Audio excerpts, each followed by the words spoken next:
Um, I want to thank God for another beautiful day. Today is much better than yesterday.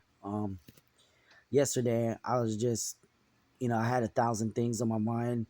Uh, Coming from Friday, coming from my father's celebration of life, that was very hard. Um, it was hard because, I haven't seen him in about 7 years, but I've been out of the picture for 15 years. I don't know if that makes sense. I hadn't really had a relationship with my dad, and it was very hard to go to that, and very hard just to sit there and even hear people talk about the story. Even hearing stories of him, that was very hard. I can tell you that it's hard.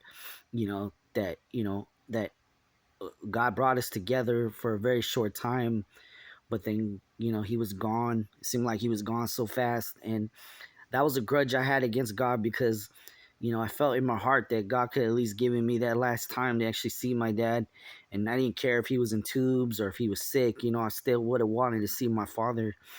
I mean, I felt so horrible because it felt in my heart that I know in my heart that I felt in my heart that there were some things that I could have done better as his son, and I felt so horrible.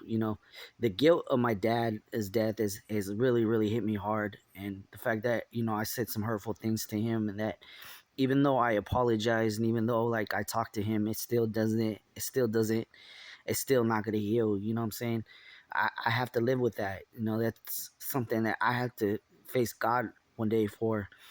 I tell myself every day, why didn't I just tell my dad really what was going on? Why did I have to lash out at him? I hate that. And, it unfortunately, there's nothing I can do now that he's gone. And there's really no way of talking to him. But, I mean, the guilt of my father's death is always going to haunt me.